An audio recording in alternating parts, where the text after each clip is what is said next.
Welcome everyone to the One More Game podcast. I'm one of your co-hosts, Jeremy Culver, aka Darce, and with me is the California Thirst Quencher, Pete Leisure. Pete, how you doing, man? Apparently you should call me the California Canadian because I just made you die laughing as we were about to go on the air and live. So way to go on that. I just have to say, like, to explain it, because I'm obviously laughing to start this. We are having literally a whole conversation before I hit go live and record and all that jazz. And I'm like, all right, you ready? And you're like, yeah. So I hit everything, get it ready to go. I know exactly what happened. Well, you know exactly what happened. The listeners don't, and the viewers don't. I get everything ready. I hit go live. I hit to start the open. And you're like, hey, one thing. Hey, by the way. And I was like, I literally It wasn't even about the conversation we were having. It was going to be about your PSWF thing, which makes it even better. It wasn't even like remotely related to the conversation we were having before we went live. I know, but it was just so like perfect time of like, you're ready? You're like, yeah. Now I'm going to start up a whole new conversation. Let's go. Well, everybody, thank you so much for tuning in here to the One More Game podcast. And all those that are here watching it live over on youtube.com/pressstart28. I'm going to get through the intro, then we'll like kind of talk about, anything else real quick, and then we'll get to like our one more game or what we've been playing lately. But as always, everybody, thank you so much for tuning into the One More Game podcast. This is a podcast centered around making sure you're informed about all the video game news happening around the world, whether it's Nintendo, Xbox, PlayStation, or PC. If there's news that you need to know about, we'll make sure that you know about it. When you're listening to this on your podcast service, make sure you hit the subscribe button or the follow button, depending on what your service offers. And if your podcast service allows reviews, please leave a 5-star review and tell everyone why you love the One More Game podcast, because we really enjoy bringing this to you each and every Friday. If you'd like to be part of the show by asking a question or suggesting a topic for discussion, you can head on over to pressstartnews.net/onemore game and fill out the submission form, and your submission could be used on the next episode. And you also, of course, if you're watching this live, drop them in the comments section on the YouTube channel, and we will, of course, reference those throughout the time. Before we get to what we've been playing lately, Pete, how has your roughly 2 weeks off been? Because it's been basically, it feels like 2 weeks in a sense of when we last recorded an episode. This isn't necessarily directly related to the podcast, but after I was driving into work on Sunday and getting ready to run a Dodgers game, and it dawned on me, I had not felt more like revitalized from a weekend in months. So it was really nice to, and like I said, it's like months before like even doing the what do you call it? I started co-hosting the One More Game podcast, so it wasn't directly related to this. It's just for whatever reason, I went down to San Marcos, place I moved out to when I first moved out to California back in 2019 in June, actually 3 years basically now. And I hung out with some friends down there for a couple of days, and I was driving back, and I was just like, wow, I like feel like more refreshed, like you would think you'd feel like after a weekend, like how you're supposed to feel like after a weekend. Like I felt like that, and it was really nice. It was really glorious. I had a great time. So basically what you're saying is you don't want to co-host anymore because you feel revitalized Absolutely when you don't not. have to. Absolutely not. I love doing the podcast. You want me to fire you on air? Yeah, let's go. Fine, do it. Yeah, I dare you. I dare you. Let's go. Oh no, that's. I'm glad that you had a good time. You feel revitalized. Obviously, having a long time. How was off. your wedding? How was ever that? Wedding was great. We had a great time across the day. It was a long week and a long day for the wedding as well. I think I got up that day at 6:15 in the morning to try to make sure that we got breakfast before we had to do all the events of the day because, of course, me and my wife were in the wedding party. So, as always, right, the wedding party has to do a bunch of things beforehand. But, yeah, we had a great time. We had a blast. I had a lot of people laughing and joking throughout the night. I grinded on my best friend's mom during one of the opening dances. She never dances. I've never seen her dance in my life, and she was out on the dance floor, and I was like, you know what, I'm gonna take this opportunity to mess with her. So I jumped in front of her and started shaking my butt on her. She told me later, she was like, I felt violated on the dance floor. I was like, yeah, but you liked it, and she didn't deny that. She walked away. So just yeah, all right then. it was a blast. It was a blast, honestly. Yeah, we had a great time. But yeah, all good. Obviously back now, and it's been a lot to kind of get back into the swing of things throughout the week because of such the long week. But I'm excited to get things going and, of course, record here the podcast. And as we were discussing right beforehand, because you talked about PSWF, I am recording that episode, the pay-per-view episode, later tonight to post tomorrow, Saturday, June 25th. So if you haven't checked it out already, make sure you go check out PSWF. It's been a ton of fun, great reception. We've had a lot of people checking it out. And of course, it is our first pay-per-view episode. Real quick, before we get to our upcoming games though, Pete, how excited are you for PSWF? Because your created guy is going for a title in this upcoming pay-per-view. It's because I'm just really good, man. I already look like my character, you know. I got the facial hair growing like really poorly and everything. I do recommend everybody go and check it out. It's been a lot of fun. I will say I haven't caught up on what last week's episode as of yet, but I do plan to do that, especially before the pay-per-view event tomorrow. And every episode I've watched has been a lot of fun. I mean, like, yeah, you kind of gotta like pro wrestling because it is a pro wrestling, program. But you and your buddy, your boy, whose name escapes me because I'm an asshole, Kyle. Right? Kyle. Yeah, there we go. Sorry, Kyle. You and Kyle always are really entertaining on the commentary and all that, and it's really fun to listen to you. People are doing their promos and cutting interviews and stuff like that. That's really a lot of fun. The matches themselves probably wouldn't be as entertaining without the commentary, honestly. But I mean, because there's an art form to the actual thing of pro wrestling, but you and Kyle add a ton to that, so it makes it, because as we've discussed before, you both like watch it live and you don't know how the thing's gonna, so your reactions to everything that goes on are like legit, and maybe you try to play it up a little bit, but it's still really fun in that sense where it's just like you kind of like have the same reactions as the crowds do, and that's really like really any good commentator in like any athletic event, that's really what they tend to try to do or have to emulate a lot of the time, or emphasize how big the moment of the event feels. Like you think of Michael Jordan's last shot with the Bulls, and that kind of thing. Like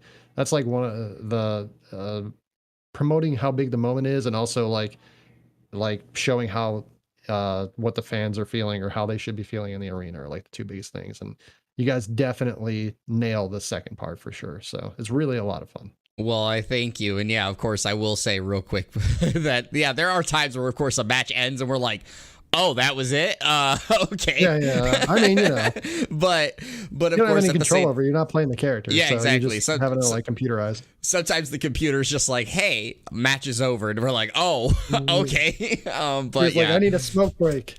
Yes, but it is a ton of fun. But everybody, again, thank you so much for tuning in here to the One More Game podcast. If this is your first time to the podcast, welcome to the podcast. I hope you enjoy your listen, and I hope you enjoy your stay. If you are returning, you already know what it is. We start off every single podcast talking about what we've been playing lately. So, Pete, with 2 weeks, what have you been playing lately? I got some good news and some bad news. No. Bad news. We'll start with the bad news. I haven't played a lot of Resonance of Fate in the last couple of weeks. I will say I saw like last night, I think on Steam, it was like 1 hour and 30 minutes. Stalker? And I was like, well, you pop up on my friends list. It shows you what you've recently been playing. Yeah, I didn't even think about that, but yeah. The good news is I have played a few games. I believe it was last week. Teenage Mutant Ninja Turtles: Shredder's Revenge got released. When I was down in San Marcos, a couple of my friends that I was staying with and the evil Shredder attacked, and we didn't cut him no slack. Let's just put it that way. It was a lot of fun playing it. Kind of got a little duller longer the game went on. I will say we played on the newer version, like the story version. We didn't play the arcade version where like you only have a certain amount of lives. The story version we played, we also played on the easiest level because we wanted to see the whole story. So like your lives regenerate at the end of every level, and also like you can like power up your special meter a certain number of times that increases the basically you score points for however many like kills you get, and then some enemies give you higher points or whatever. And like you get up to like I think max of 3 like special bars, and you basically just do your taunt or whatever, and we've learned you could just basically power those up and then just theoretically spam your special moves like every single like round of battle. So it was like it got kind of repetitive and kind of dull after we figured that out. But we didn't play the arcade version, but a little bit. We did get Casey Jones and got to dabble around with him. He's apparently a secret character. I thought he just came with the group, but he's also a little more powerful than all the other characters. And it was fun seeing like Master Splinter. You get to play with April. So a lot of that was fun. Another game I played, I got conned into it by my buddies last night, was the Free for All Fallout guys game. Is it called Fall Guys? Am I Fall wrong? Guys. Fall Guys. Yeah. Fall Guys. God, Fallout Boys is the band. Anyway, Fall Guys. Fall Guys. I got to play with them, and again, it kind of like it felt like I think we just like kind of like unluckily rolled into this, but I feel like we played like the one or two of the games like several times more than the other ones. But it was a lot of fun. You're playing with your friends and all that stuff, and it's a real great time. I really enjoy playing that. So those are the two games I played the most the last couple of weeks, and both of them are really good, especially if you have friends to play with. Oh yeah, Fall Guys for sure I love the game. Again, I played it in the alphas and stuff. Yeah, we do have to play it, and I played it in the alphas, loved it, and had a blast with the game when it came out. And then I haven't returned to it for a while, but I've been really anticipating or waiting for the free-to-play because some of my friends that I did play with, I played with them on PlayStation. They no longer play on PlayStation, or they no longer have a PlayStation. So, like, they didn't rebuy the game. And so I've been waiting, and now that it's free to play, it's like, all right, cool. We can dive back into it and have a blast. And, yeah, it's fun talking crap with friends anyway. But, like, when you play a game like Fall Guys, it's really I didn't realize you play with, like, 60 people sometimes, like, in groups, like, when the round of games start. I thought it was just, like, kind of like Mario Party where you just play with your buddies, and it's like, no, sometimes you're in a team together, sometimes you're just a free for all. It's really like a blast. Yep, yeah, it is a total blast. So for myself, I actually played a number of games. I'm gonna kind of leave it up to you, Pete, as I've had the recent weeks where I kind of tell you the games I've been playing, and then you just tell me which ones you want, or which one or ones you want me to talk about. So the first one is Eurokill, the Culmination games. I played Fire Emblem Fire Emblem Warriors, the Three Hopes demo. I played a lot of Ghostwire Tokyo, and I've played a little bit of Dragon Dogma. I think that's what it is. Dragon's Dogma, or something like that. The Capcom game. Okay, well, since you couldn't pronounce the first and the last one, we'll go with Ghostwire Tokyo and Fire Emblem. Oh, I can pronounce I can pronounce Eurokill. It's the subtitle because I want to always call it the Culmination game, but it's not. It's CALUMNIA Culmination. Yeah. CALUMNIATION. Culmination. At least we got our tease clip for this episode. Yeah. Okay. So anyway, first off, you said Fire Emblem and Ghostwire. Yeah. Okay. We'll do the demo for a short one, and then Ghostwire. Yeah. So Fire Emblem is a ton of fun. I've had a blast with it. I kind of already figured I would because I love the Dynasty Warriors games. In general, but I also really, really liked Fire Emblem Three Houses. It was one of my favorite games of 2018 is when I think it came out, and I blew through that game. I still need to go back and finish the other two routes, but I did the Alliance route, or the Yellow House route first, and I need to go do the other two houses in there, but it's a blast. It's really fun. They do a great job encompassing the story dialogues that the Fire Emblem Three Houses brought to the table, the characters, story, all that jazz. So it feels like it's right there. I know it's been reviewing really well. You already saw my Facebook post and of course on my Twitter, but I like posted about the joke that like I played the demo for 30 minutes. I mean, I played it longer, but at 30 minutes, my wife walked into the room and I was like, oh my God, I already love this game. I want to get it. And my wife was just like, yeah, you won a lot of games, and walked away. And I was like, oh, well, I guess that means I can't get it. Really quickly before you go on to continue, is this like a new story, or is this like a continuation or like a side story of the Three Houses? So it is not a continuation. The way that it's presented, at least in the demo, is it feels like it's runs right before the events of the game, but also in the same timeline of the game. Because, so to not spoil it, but basically the main character in the Fire Emblem Three Houses game, his name is Byleth. When you start that game, your character is kind of like a nobody, and you kind of don't have like a reputation built. But by the end of the game, you have a reputation built called like the Astral Demon or something like that. And in the opening of the demo, they refer to Byleth as that nickname. So it like kind of feels like that's in place. Like concurrent. Yeah, but then one of the characters who, again, I'm not going to say the name, but in the Three Houses game dies.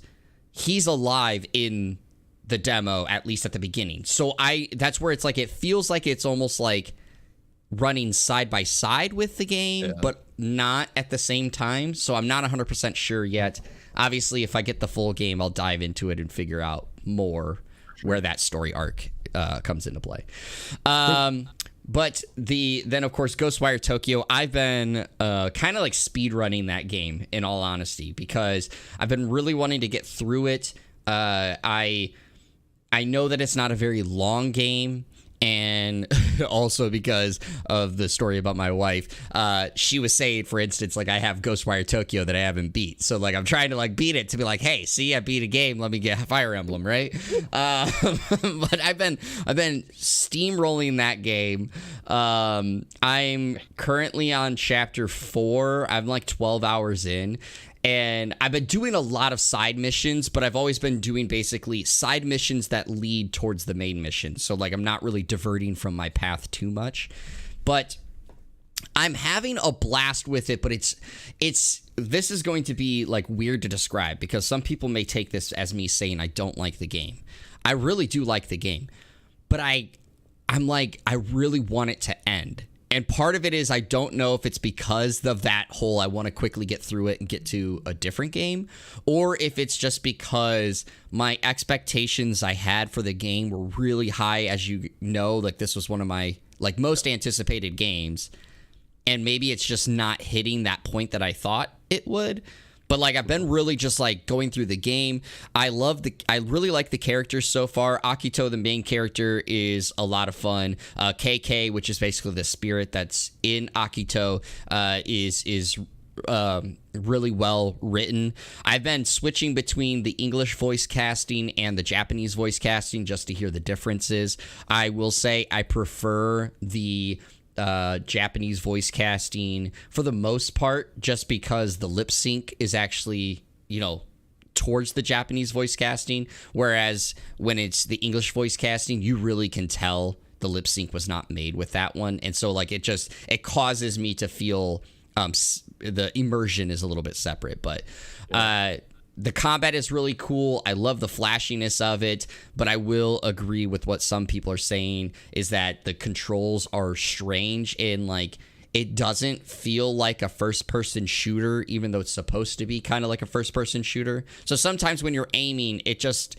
feels like your cursor goes like all over the place instead of being like a first-person shooter where I feel like it's easier to direct and contact. But story-wise has been all over the place. It's trippy. Of course, they're the same people who made The Evil Within, so I figured the story would be like trippy and all over the place. But it's not as scary as I thought it would be, in all honesty. The creatures themselves are scary, like their designs are, but the story itself and like the way you go about the world, there hasn't been a lot of too many scary things. Besides last night, there was like one jump scare that kind of happened, and I anticipated it, so it didn't make me, have that jump scare. But I was like, oh, this is definitely setting up for a jump scare, and then sure enough, it did. So it was like, Gotcha. I was like, yeah, I kind of figured that was.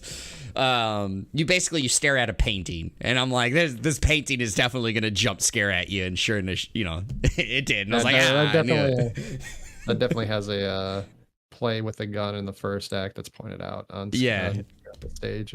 Yeah. But so far so good. So we'll see how I feel the further I get into it. But it is definitely a lot of fun overall. We've been talking about what we've been playing for quite a bit, so let's get to our gaming catalog because we do have quite the things to talk about. We have Overwatch 2 is going to replace Overwatch 1. Final Fantasy Crisis Core Reunion and Final Fantasy VII Remake Part 2 are coming within the next year and a half. Also, we have a ton of new details on Final Fantasy 16, MK12 possibly being teased, and a release date for a really cool game coming to Game Pass later this year. That's all coming up here on the One More Game podcast. I just want to quickly shout out Kyle, who's in our chat. They said it didn't scare him, but he did shart himself. You're right. I had to change my pants when that jump scare happened. You're exactly right. But anyways, we're going to our first article. It is coming from PC Gamer, written by Ted Litchfield, and it is, once Overwatch 2 arrives, you'll never be able to play Overwatch 1 again. And it goes as follows. In a Reddit AMA on June 22nd, members of the Overwatch 2 development team provided some new details and added context for the upcoming game, including a confirmation that the original Overwatch will be fully replaced by Overwatch 2 when that launches on October 4th. As part of a response to a question about the game's early access title, director Aaron Keller stated that when Overwatch 2 launches on October 4th, it will replace the current live service. It was previously difficult to parse what that final form of the not-so-quiet sequel will actually look like, and this, of course, does put that into context. So this is actually something that came out when Overwatch 2 officially was released. It said from the official Overwatch account, Overwatch 1 players and Overwatch 2 players will play alongside on the same maps. With that framing, of course, it made it look like both games would coexist in some form. And in 2020, former Overwatch director Jeff Kaplan, before he left, stated that the game... let's see here, that any sort of Overwatch classic with the game returned as an early state would be a very costly and technical and art perspective, and there were a lot of art and UI changes that were not properly versioned off, but rather overwritten. It's unclear if Kaplan is suggesting that the various versions of the original game are lost to time and not properly archived, but even 2 years ago, it seemed like the developer wasn't interested in preserving the game. There was other comments that were made that made it sound like they were both sticking side by side. However, for those that are unsure, when it comes to what Overwatch 2 exactly is, it is basically a remake of the game or an overhaul of the game with balances and game modes being overwritten. And of course, it is going to be moving from 6v6 down to 5v5 with a number of other things. But those that are have purchased any skins will coordinate over to the new game and other moves. So Pete, I got to ask you, because we did have that discussion a while ago about diving into Overwatch back when it first came out and enjoying it. So how are you feeling about the news that Overwatch 1 will no longer exist come October 4th? So I'm not shocked in the aggregate that their plan, it seemed like for a while that their plan was Overwatch 2 was going to basically overwrite Overwatch 1 at some point. I am pretty surprised that they are doing it upon Overwatch 2's release. Because not everybody that has Overwatch 1 is going to have the means to get Overwatch 2, like right off the bat, and be able to play Overwatch 2. And I know that they're probably, I believe it even says in the article, they have some way to like, maybe it was just that they're able to transfer some of their data from Overwatch 1 into Overwatch 2, like skins and stuff. But the game itself is basically not going to essentially exist anymore. And that seems like a really extreme thing to do on such a short turnaround. Like you would think there'd be like hey, Overwatch 2 is going to start in November, and by July over the next like 6 or 8 months, we're going to slowly like like kind of like turn Overwatch 1 offline. Because I mean, like supporting both servers is basically like combating with yourself in a sense, and you don't really want to do that. In any game that's like focused on people playing it, subscribers, you don't want it messes up your ladder system. It'll make it longer to actually get more players to play games. I mean, I know they're going to a 10-player format from their 12-player format, but there's certain things that if you just don't want to be just in general with things, you don't want to be fighting with yourself on like players and customers and stuff like that. That's just a really poor way to run your business. But yeah, I mean, they're not going to randomly just get everybody from Overwatch 1 to Overwatch 2 to begin with, and just having a cutoff date of like, hey, Overwatch 2's there, bam, Overwatch 1 is gone, is really awkward. I do wonder how the game's going to play out now in their 5v5 kind of more MOBA format it seems like they're going for. Not necessarily maybe like the level up aspects that we know from League of Legends and Dota and those kind of games. By the way, RIP Heroes of New Earth, I saw that one was coming, that server was coming down recently. But I do feel like a lot of this game, there's going to be a lot of changes, and I hope they've tested it out, but they're just, it's really hard for just developers to test things out as much as like the first, I saw a tweet recently. There was like a tweet chain of like, what do game developers wish people knew, like customers knew about their games that they don't normally know. And one of them is there are no more, it was a Hearthstone dev, I believe, and it said there are no more games tested in the developer testing than there are in the first day of a new like expansion. And there's going to be a lot of bugs and a lot of issues. And so like to just like basically like cut off, like, you know, just rip out the cord out of Overwatch 1 once Overwatch 2 releases does seem like a really drastic measure that they are taking. I will say that it's, as you kind of said, it's a little, it's not surprising because when Overwatch 2 first got announced years ago, of course, in this situation, November 1st, 2019 is when that tweet came out originally. The director at that time, Jeff Kaplan, had said that eventually they were going to roll the two into one. But the term eventually makes it sound like it's going to last a little bit, right? So the fact that it is on day one, just like Overwatch 1, right? It was kind of surprising. And I know that I will just kind of break the fourth wall here real quick. You know, I made a video yesterday on TikTok about this, and I cross-posted it onto my YouTube video, and it's actually one of my most disliked YouTube videos I've ever posted, because a lot of people were saying like, basically, oh, this is old news, it's not new. And it's like, well, it technically is new because, again, the wording around it has changed, and we know a definitive date now of when Overwatch 1 will no longer exist. But the biggest thing from there is the fact that Overwatch 1, the 6v6, is going to just cease right away. And there, of course, you're always going to have those stragglers who really enjoy the old way, right? Like, you know, we talk about it in all forms of aspects. You have the old fogies that we joke about that, like, they don't want to move on. And so it's just, it's needed for moving everybody to Overwatch 2, so that way, as you said, it doesn't split your fan base. You don't have, you know, long queue times trying to find matches and stuff. But it's just weird that they didn't do a short rollout, as you talked about it, you know, to wean people off into this new game. Now, of course, the fact that all your skins are going to carry over, that's great. There's been reported before, I didn't have it in here, but like they're getting rid of loot boxes and they're going to go to like a battle pass tactic. So any loot boxes are automatically going to be opened and rolled over into the new game. That's all cool. Of course, Overwatch 2 being free to play makes this an easy transition where it's not forcing people to say, hey, Overwatch 1 is shutting down. If you want to keep playing, you got to buy Overwatch 2, right? Like, you get to continue playing.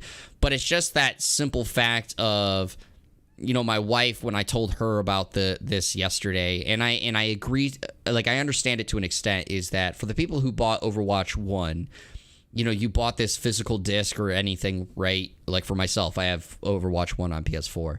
That physical disc is now useless. It just is, you know, sitting there. Like, technically, I bought it, right? And I can still look at it, and it's great. And I am a physical collector, so, like, I do love, you know, those kind of aspects. But in the grand scheme of things, it's just sitting there. It's worthless. I can't sell it. I can't do anything with it. And so for those people, and I did see this on my TikTok, there are people like, hey, well, what about me who spent the money on Overwatch 1? Like, what do I get? And I did see some people say that they're going to get some extra things. I don't know if that's for sure. I'm not going to include it in the discussion. It's why I didn't include it. But I can see that point of view of the fact of like, well, I spent money first, and now what happens to my game since I no longer have access to it, can't play it, but it is like still going, but it's into Overwatch 2. And of course the other question too is like, what, I mean, it's probably a foregone conclusion at this point, but technically the question remains, the PvE mode, which Overwatch 2 is supposed to be bringing, like that's kind of the reason Overwatch 2 was first originally coming. Well, the game is free to play. What is that price of the PvE going to be? Is it going to be 30? Is it going to be 60? Do you get a tease of it because it's free to play and you got to, pay for the rest of the missions or whatever that might come out of that PvE mode? There's a lot of questions here that just makes it up in the air. But I, again, want to shout out Kyle because he did put in here, right? This is the move. Move everyone forward. I personally like the move. Also feel that Overwatch 2, for me, is so much better. For Kyle, it's so much better. For others, it may not be. They like the 6v6 format, right? They may like the things that bring to that. And then, which has already been a discussion, but I just want to get your thoughts on it too, Pete, is obviously in the Overwatch League, right? You had teams that had 6 professional players. Well, now they got to drop to 5. But that doesn't just happen just for the professional teams, right? What if you had a group of friends that you played 6v6 all the time? Now you got to have one of them sit out and no longer join you, right? Like, how do you circumvent or tackle that aspect, right? It's tough when you just say Overwatch 1, poof, gone October 4th. It is a little weird that they don't even have like a throwback format, which maybe they have in the plans to eventually implement, where it's like kind of like a how League of Legends has Earth. I don't know what the ultra rapid fire mode. Ultra rapid fire mode.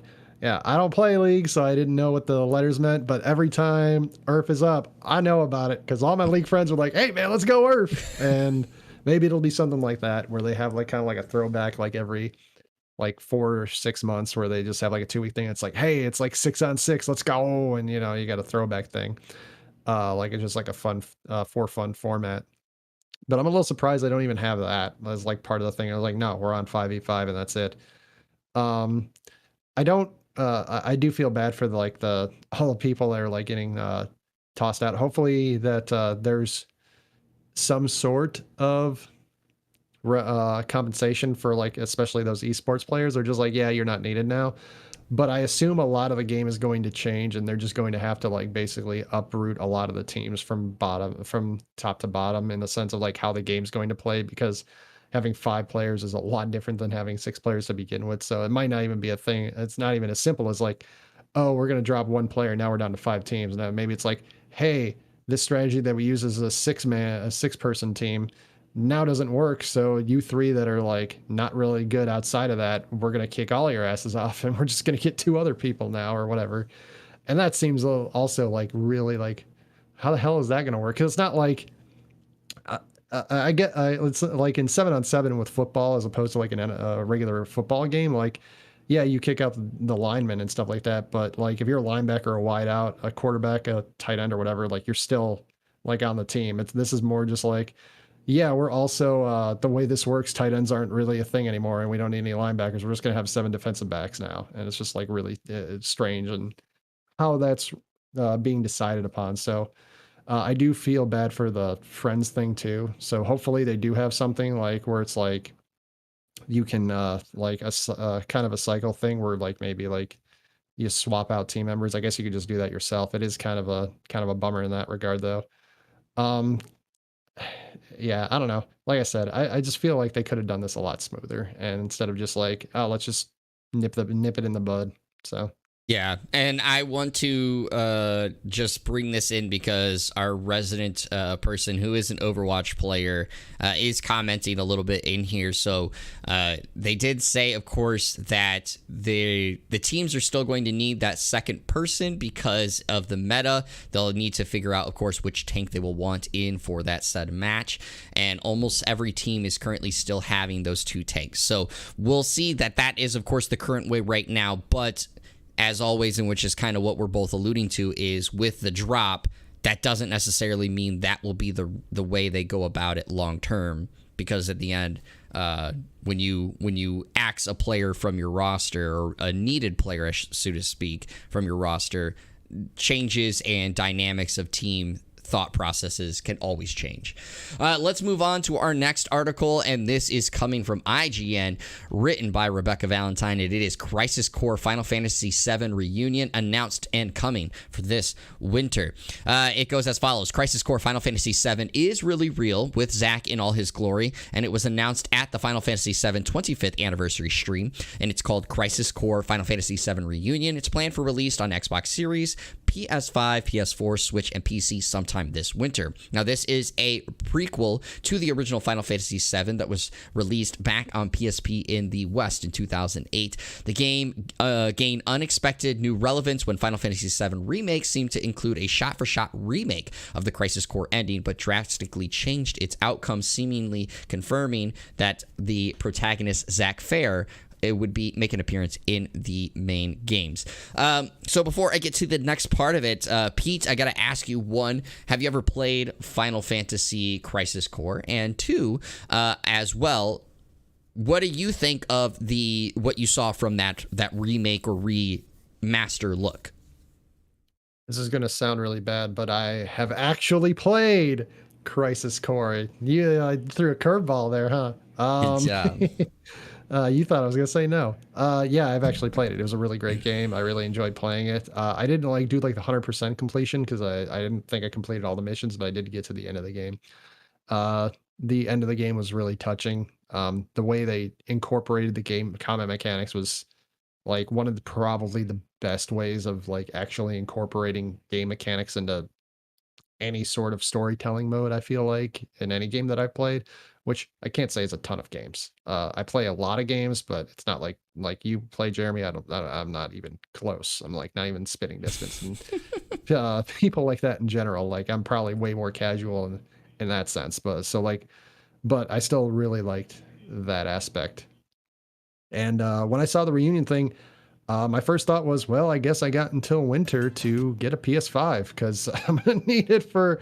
I technically still haven't played Intergrade yet, or that's what it's called. That's what the Yuffie expansion basically is. Yeah. I haven't played that yet. I'm gonna want to play Reunion. I'm gonna want to play Rebirth. We got another game we're gonna talk about after these two that I'm probably gonna want to play that as well. So I'm gonna need a PS5. It's probably no better time to get one than right meow. Yeah, I will say I have not played Crisis Core because I didn't own a PSP. So for me, I've always kind of wanted this to come to fruition. And so the fact that it is awesome. And I love how it looks. Like, some people are calling it a remaster. But looking at it, it almost looks like a remake because of just how well the arts and all that looks to me. So I don't know. I still think it looks like a remake, but there's a lot of people saying it's just a remaster. But I've seen side-by-side comparisons, and all the models look like the Final Fantasy VII remake models. So I feel like it's an actual remake from that sense. Yeah, I thought they were. Sorry, I cut you off. I thought they were.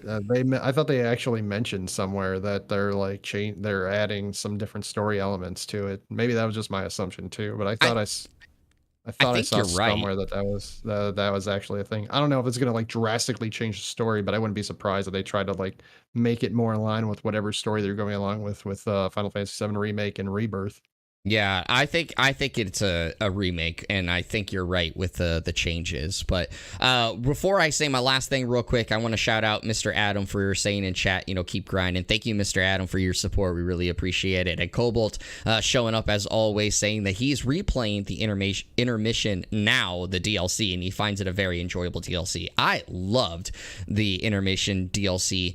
Thought it was really awesome, and I don't remember the name of the character, but one of the characters that you fight, one of the bosses you fight in that DLC was so awesome. I loved it, and I was just like, I cannot wait to experience this guy further in the other games. So that's for me. The one thing I just find really weird that I want to say before we get to this next thing is, again, Crisis Core is coming out for PlayStation 5, PS4, Switch, PC, and Xbox Series. Final Fantasy Remake is currently not available on Switch nor Xbox. So I find that so interesting that Crisis Core Reunion is on those two, and Remake is still not even on those. Just finally launched on Steam. So it's just like, I feel like, of course, that's a tease. At some point, the Remake will be on those consoles. But we're a couple, what is it, like 2 years out now? And it's still not on Xbox, so I just don't know when that's happening. But anyways, for the second part of this, we have Final Fantasy VII Remake Part 2, which is called Rebirth, is also been confirmed, and it is launching next winter, in winter 2023. So this is from Games Radar, written by Jordan Gerblick, and it goes as follows. Final Fantasy VII Rebirth, formerly known as Remake Part 2, has been revealed, and it is coming next winter for PS5. The first trailer for Final Fantasy VII Rebirth was shown off during the 25th anniversary stream, where we finally got a glimpse of what Square Enix has described as a different atmosphere compared to the part 1 of the Final Fantasy VII Remake. We can see what appears to be more open world outside of Midgar, as well as big story teases via narration from Cloud and Aerith, and you of course can check out the trailer to see more details on it. I'm going to kind of skip down a little bit, and it said one of the few criticisms of the Final Fantasy VII Remake is that it is quite linear all the way through, and its setting confined to the bustling urban sprawl of Midgar. This time around, however, Cloud and company are leaving Midgar in pursuit of Sephiroth, and it looks to sound like there will be a little more space to move around. There's also some other things. Going to go to a quote from creative director Tetsuya Nomura, and he said, Final Fantasy VII Rebirth is being designed so that people can enjoy this game whether they know the original game or not. In fact, new players might even enjoy starting their Final Fantasy VII journey with Rebirth. Cloud and his friends embark on a new journey in this game, and I believe that the scenes that they witness after leaving Midgar will give players a fresh new experience. Now, Pete, I want to start you with this question, because with what has been said there, and of course what's been in the trailer, there seemingly appears to be that Rebirth may actually tell an alternate version of Final Fantasy VII in this aspect. So I have to ask you, as a person who liked Final Fantasy VII, how much does that excite you or bother you that it feels like they may be straying a lot away from the original Final Fantasy VII story? It excites me.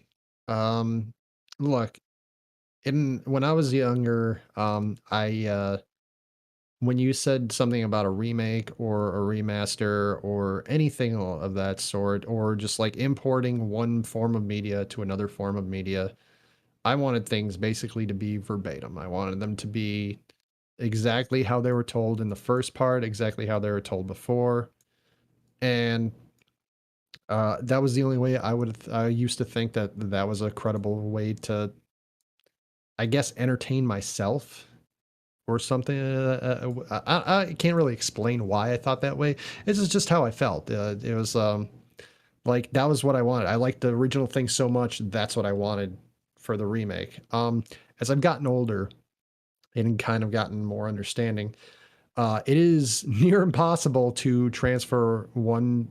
Like if you're trying to get a book into a movie, it's really hard to get a one for one transfer from one form of media to the other. There are two different forms of stories built for two entirely different forms of media. Going to this one specifically, it's obviously a one video game to the next, but there's been so much, so much technology and advancement in that time frame that you're almost going from one form of media to another, because like we're going from 1998 basically to 20 years later in 2018. I mean, I know they started making this probably in like 2016 or 20. When was the first thing? Like 2014 or something like that was when like the Uh, first like clip or whatever of Final Fantasy 7 remake was shown. Like it wasn't a clip of it, but it was like if it was on PS3 or PS4, this is what it would look like, that kind of thing. Like those. Like, so, I mean, it feels like they at least thought we're thinking about it like that far back whenever they first revealed that movie clip. Um, so I am all for a retelling of the story, and I think I might have sent this to you back when I first played Final Fantasy VII Remake 2 years ago. Um, I basically wrote like a three like page, kind of like a reminder of like I just want to get all my thoughts on paper because I was one of the first of my friends to actually play it in one of the discords that I'm in. So and everybody was asking me while I was playing it, what do you think? What do you think? What do you think? So I was like, all right, you're all gonna ask me what I'm think. Here's like a synopsis of my thoughts on it. And you can't tell the same story, I don't think, of Final Fantasy VII because there's so much from the original game that we already know about. Everybody knows about, um, even if they've never played the original. So they're not going to get like, spoiler alert, Aerith dies in the original. Okay. I don't know if I need to spoiler alert that, but I did. Um, People know that. That's like one of the biggest like things that's ever happened in a video game because characters in your main party and stuff like that, like major characters, unless they were constructed not in RPGs or anything like that, didn't die at that time. That was like not a thing that ever happened. You just revived them. I remember even being as a kid, being like, why don't we just use a Phoenix Down? Why is this different? I don't understand. um, so you can't tell the same story because you won't get the same effect. Like it'll be cool if it's like just an updated version, an updated graphics version. Like it'll be cool to see it like, oh, what's it look like now? Like with 25 years better graphics. But the impact's still not going to be the same. It's like, oh, okay, Aerith dies. Yeah, we already knew that. It's just not going to be the same. Like you have to tell a little bit of a different story. It's going to be a little jarring. Maybe it's better if they didn't rename it Final Fantasy VII Remake and kind of like the remake title makes sense once you play the game. It's a remaking and re-envisioning of the story, but it doesn't convey what you would think it was. It is kind of, it is definitely not kind of, it is definitely like like faulty advertising. But again, like I said, if you want to have a game that has a similar impact of the original Final Fantasy VII, you cannot tell the exact same story. You have to tell a new story with the same characters that has as much of a thing. And if you know anything about Tetsuya Nomura and you played any Kingdom Hearts, he likes making everything grandiose and like just almost way too big for its britches. So whether or not we were going to get that, or whether or not you wanted that, that was basically once they said, Nomura, you're the one writing the story, that was what we were going to get. So like, regardless, I'm just going to enjoy the ride while it lasts. And I hope it's a fun one. I will say, first off, I agree with you on that last aspect. I'm going to enjoy the ride in all its glory as it goes on. I also slightly disagree with you with the remake title because I feel like remake, it honestly is up to interpretation, but it's literally remake. So like you can remake it in your own light or in a different point of view. Doesn't necessarily mean it is literally a one-for-one carbon copy, so to speak, but with updated graphics. I will tell you, honestly, I am still on the fence about this whole story change in aspects. I want to shout out a comment that we have here. Personally, I love Final Fantasy VII, and I'm very excited to see how the story changes. Final Fantasy VII Remake is all about how destiny can be changed, so I'm really looking forward to this. I agree with that aspect, but I've always felt with, especially Final Fantasy VII, with... yes, at the time, right, it was great graphics, but like the blocky characters, I always wanted to see that story told in the modern format, in the way that we have in technology. So it's been one of those things where I love Final Fantasy VII Remake, so don't take what I'm about to say saying I think the game is terrible. But it's been one of those internal pulls where I love where the story is going, these different directions. But at the end, I still want it to personally stay true to the original story. The story around it can be different or told differently to get to that point. But basically, how I've always wanted it is basically still point A reaches point B, as you already said, right? Point C, Aerith dies. Point D, finality. But how we get there, the windy road to those points can always be different. And that's where I don't know where Rebirth is going yet. And I'm sure I'll still love it, and I'll still love whatever gets presented with it and how the journey goes. But I know that young version of me who really just wanted to see this game in a PS4 format, or of course modern format, is going to also be like, but it's not the story, right? It's not the same. And that's the thing that I think is tough for me. But I'm not going to be one to judge it until I play it. And again, I'm sure that the way it's presented, just using that intermission DLC as a focal point right now, that intermission DLC was awesome. I loved it.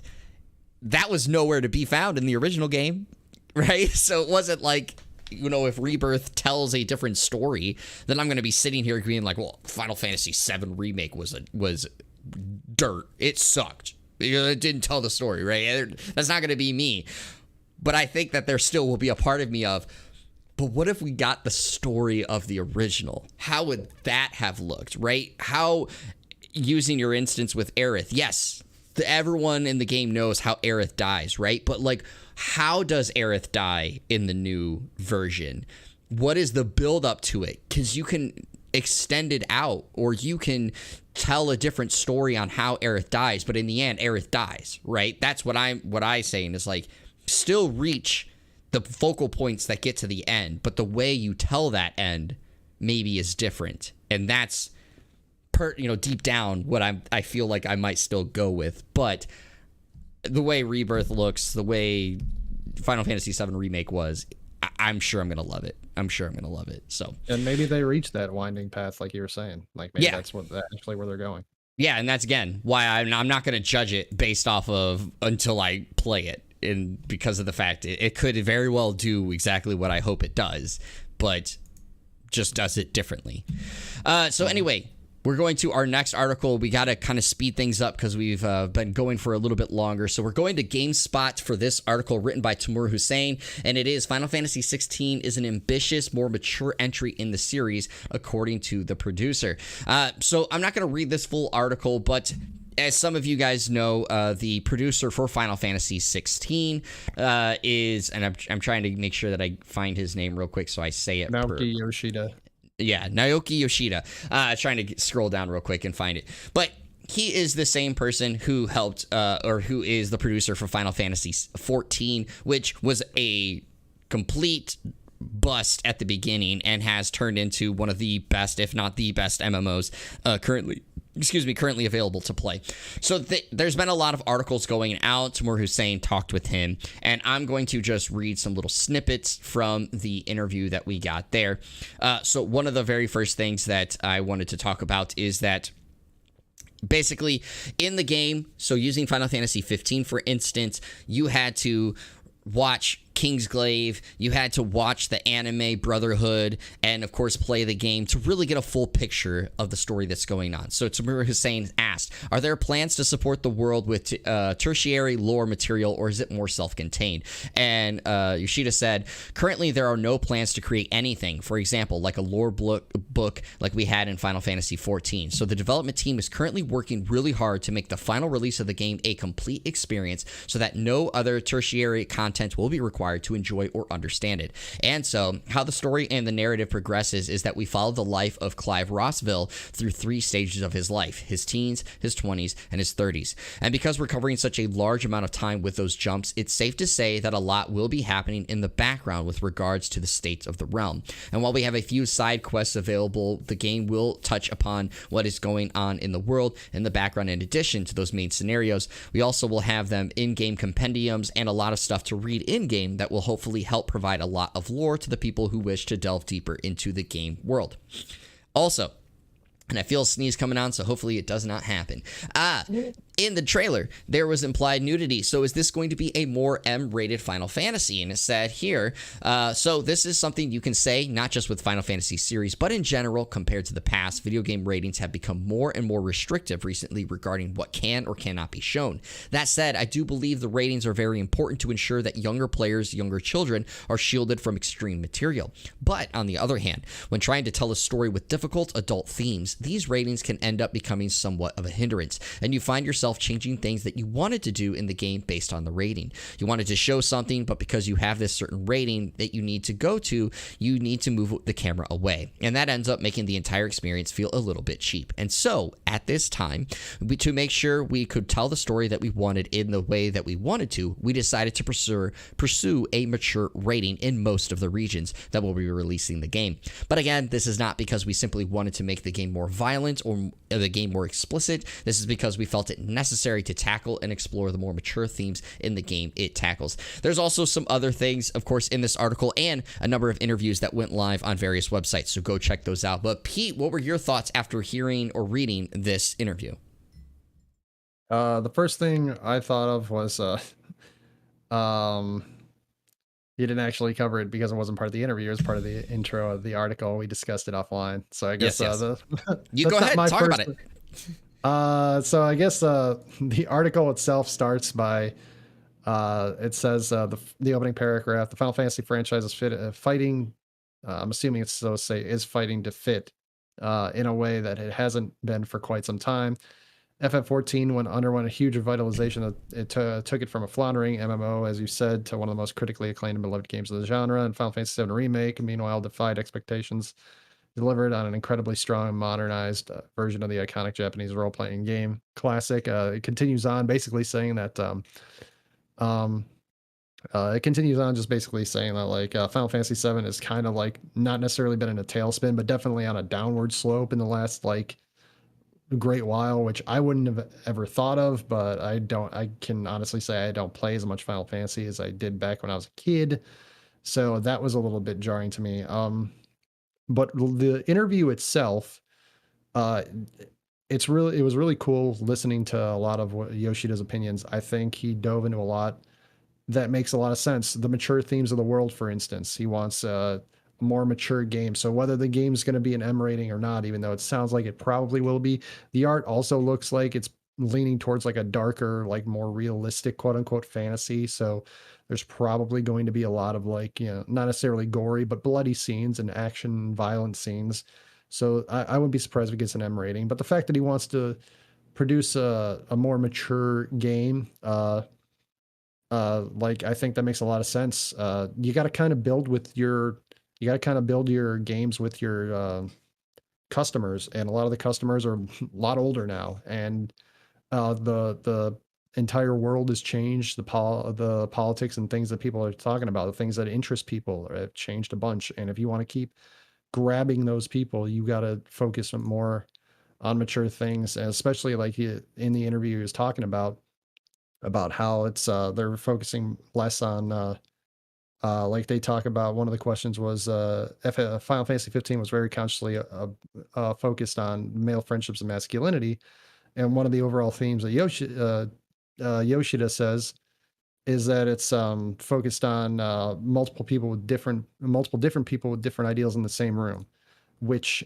especially in America is very like if they get it right, is very in your face of how we're living right now, because America is they call it a melting pot. It's more like a salad, I guess, but you know, because a melting pot means we're all kind of like of the same mind and thought. We are definitely not of the same mind and thought in a lot of ways, and haven't been for quite some time. So I'm interested a lot in to see what they're going to do, because remember I said that this game felt distinctively to me less Final Fantasy outside of the summon looking things. And as cool as Final Fantasy is, granted, I have not played Final Fantasy a lot of Final Fantasy 14. I played some of it, and I haven't played Final Fantasy 15, but a lot of it kind of almost focused more on the fantasy aspect. And this one does too, but in a like a darker kind of like a Game of Thrones aspect almost. It's like a darker fantasy style than it feels like Final Fantasy typically goes to. So I'm really, really interested to seeing where they go with this, because like I said, just because I don't think it feels Final Fantasy, one doesn't mean that it's not, and two doesn't mean it's not going to be good. We just kind of talked about, you touched about Final Fantasy Remake, how you wanted your little kid, little bitty Jeremy, little kitty Jeremy wants like a revisual telling of that follows the same like points of Final Fantasy 7, but that doesn't mean Final Fantasy 7 Rebirth or whatever is going to be a bad game. Mm-hmm. And in this regards, Final Fantasy 16 the same way. Little Petey wants he wants, you know, a game that reminds him of Final Fantasies of old when he was a kid, like Final Fantasy 7, 8, 9, 10, even 12, even though I didn't really care for that one as much. But that doesn't mean this one's going to be a bad game, and it's going to be interesting. About the only other thing I wanted to touch on,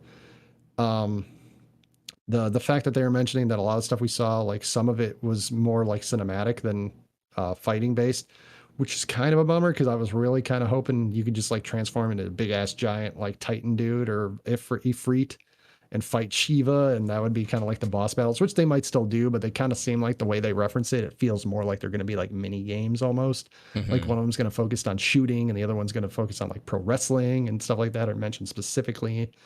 I believe while I was reading the interview, so there's but the interview itself, I always love listening to game developers and directors and stuff like that. And the fact that he's well renowned for bringing Final Fantasy 14 back from its original format in 2010 to 2012 to what we know now from A Realm Reborn, and just made that, like you said, the best, and what the article says, like the best MMO out there basically now, or one of them. I'm really hoping that he nails this one. And I think he has the goods, and he has the team that he can do it, I guess. Yeah, he definitely has the chops and the team around him to make it happen. Because we are extremely long, I'm going to try to like keep my thing very short. So we'll have to talk about the Final Fantasy aspect that we were talking to save for this podcast at a later time. But Final Fantasy, of course, as much as I love Final Fantasy, it's my favorite series. It had been in somewhat of a downward spiral, of course, of late. Final Fantasy 13 was not very well received by fans. It got pretty good reviews, but fans weren't super happy with it. Final Fantasy 13-2, same thing. Final Fantasy Lightning Returns, same thing, if not worse. And then, of course, Final Fantasy 14 comes out, was doing awful. Thankfully, you know, it got revitalized. But Final Fantasy 15, a lot of people, it's still a very divisive game. Some people love it, some people don't like it because of the content that had to be chopped off to basically get it out to market. And then with the DLCs being canceled, not getting to tell the full story that was supposed to be planned. So when I'm saying like it's trying to fight its way into fitting in, technically is not wrong, but of course it's a little bit of sensationalizing. However, again, Final Fantasy 14 did a great job. Final Fantasy 15 kind of redeemed itself with the Royal Edition, and of course Final Fantasy 7, which, saying that it defied expectations, I disagree. I think everyone expected it to be great, and it was great. That's just how it is. But I love the fact that they're going for this mature rating, not because of wanting to make it darker or grittier like they said here, but I've talked about it before, right? I've been wanting a more mature story content, and largely it could be because I'm older, right? I'm 30 years old now. I want that more mature standpoint, and it feels like this game may finally do that, getting to that more mature topic. Again, Final Fantasy has not shied away from mature themes or stories or topics in general, but as I've always talked about it in our most recent episodes where we brought it up, that it always seemed like there was this mature topic, but they did it with a smile on their face, right? Where like this, it feels like it's actually going to be gritty in the actual turmoils and things that go through the topics to get you to the end result. I think that this game's going to be great. Everything on this seems like it's really going to be awesome so far. So I really just hope that it comes out in a good standing when it's time to come. The fact that it's not open world is going to be pretty interesting in that aspect. I mean, Final Fantasy, in a sense, hasn't been open world for a number of games, but I love the fact that we are going to be told a story so that the open world may not, drive us away from that aspect and getting towards the story. And I love story. It's obviously one of the biggest things I play video games for is the story that gets told through it. So I'm really looking forward to it. I can't wait to see what goes through with this game. We'll quickly go to our next article. So MK12 might have been teased by their voice actor. This is going from IGN, written by Matt Kim, and it is Andrew Bowen, the voice actor for Johnny Cage in the Mortal Kombat series, is back on the lot at Warner Bros. For something. In a now deleted tweet, Bowen shared a video of the voice actor standing at the Warner Brothers studio before staring down at the camera with a mischievous grin. And it's the latest in a series of tweets Bowen has been sharing online of him working on something in the Warner Brothers universe. Fans have been quick to point out that this is yet another tease for the next Mortal Kombat game, which has been not so subtly hinted at over the past year. NetherRealm Studios' Jonathan Anderson previously shared a photo that included a desktop file reference to Mortal Kombat 12. And of course, if you follow Ed Boon, the creator of Mortal Kombat, he's always putting little teases and stuff out there. So Pete, I gotta ask you, one, are you an MK fan? And two, does MK12 do anything for you? I mean, I'm a fan of Mortal Kombat existing. I'm not really a big fighting game fan. Certainly not like you are. If I do like fighting games, they're more like Street Fighter, stuff like that. I know people get off a little bit on the brutalities from Mortal Kombat, and I know it's a big ass meme, but a lot of stuff that I'm watching, I'm just like, all right, it's a little graphic, but sure, not really my thing, not really my jam. Mortal Kombat 12 subsequently doesn't really do anything for me, but I mean, I know it's a popular franchise and I know people love playing the game. So like, yeah, I'm really happy that it's getting another release. Once again, a little weird that, especially this one being a voice actor who should be used to this kind of thing, breaking an NDA, a little odd, but what are you gonna do? I guess that's something that could really get you in trouble. So I'd recommend not doing that. But I'm not a lawyer, so who knows? Yeah, and it's really funny. I don't know if it was in reference to this, but because you follow a lot of voice actors, I get tweets on, Twitter being like, oh, people, that you may like or whatever. And I saw like a number of people being like, yeah, don't post things like this. And they didn't reference this, but it just seems like they all were referencing said events. So I was like, oh, yeah, this kind of coincides with one another. I love Mortal Kombat. Honestly, Mortal Kombat is probably my favorite fighting game, not just because of the brutalities. I love, to be honest, it sounds weird because you talked about this, like people getting off on the brutality aspects. I love the fatalities and the brutalities that come with the game, because I just find the way that folds into the game almost seamlessly just is really, really cool. But just in general, I've always really liked the combat that Mortal Kombat brings. So for me, I cannot wait for Mortal Kombat 12. I love this. And of course, it makes sense. I had it in the show notes, but just to kind of reference it, Mortal Kombat 11 released in 2019. Before that, Mortal Kombat 10 released in 2015. And before that, Mortal Kombat 9 released in 2011. So if you look at this, next year would be 4 years from the last time Mortal Kombat 11 came out. So you would think between now and next year, Mortal Kombat 12 may be getting announced or releasing. So I would assume there. Last thing I want to say real quick, of course, is A Plague's Tale Requiem, the upcoming sequel to A Plague's Tale Innocence, is coming out this year, and we finally have a release date with a new trailer for an extended gameplay. That game is coming out October 18th, 2022, coming to basically all major current platforms, so PS5, Xbox Series, Switch, and PC. Remember, the Switch version is a cloud version, so for those that are upset that it's not coming to Xbox One or PS4, that's the reason. And of course, it's coming out for Game Pass. So Pete, did you check out the trailer, and what did you think?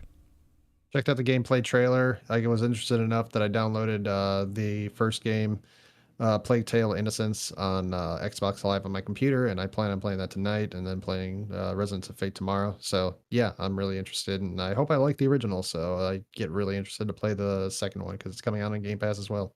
Yes, and just to kind of give you a heads up, and of course for our listeners as well, I have not played A Plague's Tale's Innocence, but I've followed a lot of discourse around it. It was nominated for a lot of game awards. It did receive a lot of game awards, but one important thing to keep in mind with the biggest difference between a Requiem and Innocence, based off of those that I follow around the scene, is that Innocence deals with more hiding. Again, kind of following the title there, A Plague's Tale Innocence, right? A Plague's Tale Requiem is going to be the more combat focused, which is what you saw in the gameplay trailer. So keep that in mind as you play it, that, maybe you like A Plague's Tale Innocence because of the story or the setting and stuff, but maybe you didn't like the combat as much, Requiem may be more your boat based off of what the gameplays have shown off so far. So I plan to dive into that very soon. I've had it downloaded on my PS5 for a while, but, backlog and all. That's always got to bring it up on every episode, right? But speaking of backlog, when is A Plague Tale Requiem coming out? October 18th. Remember, I just said that. But if you want to get something earlier and you want to get something next week, I got something for you right here, and it starts with today, Friday, June 24th. We have AI, the Somnium Files Nirvana Initiative for PS4, Xbox One, Switch, and PC. Capcom Fighting Collection for PS4, Xbox One, Switch, and PC. Fire Emblem Warriors 3 Hopes for Switch. Madison for PS5, Xbox Series, PS4, Switch, and PC. Pocky and Rocky Reshrine for PS4 and Switch. On Tuesday, June 28th, you have Disgaea 6 Complete for PS5, PS4, and PC. DNF Duel for PS5, PS4, PC. Escape Academy for PS5, Xbox Series, PS4, Xbox One, and PC. Phobia Saint Dinfna Hotel. I struggled with that when I wrote it down anyways. PS5, Xbox Series, PS4, Xbox One, and PC. MX versus ATV Legends for PS5, Xbox Series, PS4, Xbox One, and PC. Wednesday, June 29th, you have The Legend of Bumbo, PS5, Xbox Series, and Switch. Hillbilly Doomsday for Xbox Series and Xbox One. Thursday, June 30th, you have Cuphead, the Delicious Last Course DLC for PS4, Xbox One, Switch, and PC. Monster Hunter Rise Sunbreak for Switch and PC. Outriders World Slayers for PS5, Xbox Series, PS4, Xbox One, Stadia, and PC. The Galactic Junkers for PS4, Xbox One, and PC. Rabbids Party of Legends for PS4, Xbox One, Switch, and Stadia. Alaloth Champions of the Four Kingdoms for PC Early Access. Hourglass for PS5, Xbox Series, PS4, Xbox One, and Switch. Friday, June 1st, you have F1 22 for PS5, Xbox Series, PS4, Xbox One, and PC. Game Deck for Switch, and Almost My Floor for Xbox Series, Xbox One, and Switch. Pete, do any of these catch your attention? Quite a few of them do. The three that I'm looking at that aren't like the bigger name ones, because people are already looking at those. Escape Academy look kind of interesting. Alalith Champions of the Four Kingdoms, even though it's I'm interested in, even though it said it's fast paced. It did not look fast paced from the 90-second trailer that I saw, but it looked kind of interesting, something that I want to try out. And then Game Deck also looked pretty interesting from the trailer that I saw. Yeah, and Game Deck is also currently out on PC already. This is just the Switch port of it. And Game Deck has been one that I've been following for a while, so I'm kind of interested in that one. I talked last week about some of them, so I'll quickly run through it. Of course, AI already. Capcom Fighting Collection, yes. Fire Emblem Warriors, yes. DNF Duel, yes. Disgaea 6 Complete, yes. Then, of course, with Thursday on June 30th, Monster Hunter Rise Sunbreak. I still kind of want to pick this up, even though I wasn't really big into Monster Hunter Rise on my Switch. And also Outriders World Slayer. Those are the other ones. So that's the big ones. You were shaking your head no. What was going on? I just don't care about Monster Hunter. It's like if you took any. To me, it's like if you took any MMO RPG and just took out any of the story elements and just said, hey, you're going to do all the regular quests to like level up your character and go to the next thing. And I can't do it, man. So I will say, Monster Hunter does have a story. Okay, at least Monster Hunter. I'm not saying they don't. I'm just saying at least Monster Hunter World and Rise does. But two, I will say I do agree with you in that same aspect, because I've always been a bigger God Eater fan, where God Eater is obviously the same concept. It is a fighting monster killing game where you collect things to create items for yourself. But I have always felt why I liked God Hunter more is, one, it's faster paced, and two, because it focuses more on the story in those aspects, dealing with, of course, the apocalypse and stuff. So I agree with you to an extent, but also disagree with you. So shut up, Pete. Anyway, that's all that we have here for this episode. Before we go off into the weekend, Pete, do you have anything you want to leave our listeners with your sad looking face? Abortion rights are human rights. Wow, okay. I just want to say real quick, I completely agree with you, but I'm like cracking a joke and you just open up right with that. God, that makes me feel like a jerk. But you're right. I'm sorry. You're right. Go ahead. Say it again. Abortion rights are human rights. 100%. I said it. 100%. What this guy said. Agreed. Yeah, we didn't bring it up throughout the whole thing, and obviously we don't have a lot of time to talk about it, but the the Supreme Court ruling is honestly so stupid, and I cannot believe that this is actually happening. I mean, I guess I can, and I can't believe it. And also,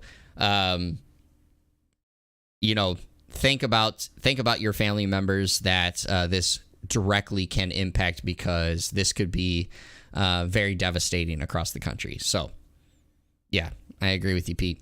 But that is all that we have for this episode. Once again, I have been one of your co-hosts, Jeremy Culver, a.k.a. Darce. This has been the California Thirst Quencher, Pete Legia, and we really enjoy bringing this to you. As always, everybody, stay hydrated, stay healthy, stay safe, and keep on gaming. We'll see you guys on the next episode. Have a great rest of your week.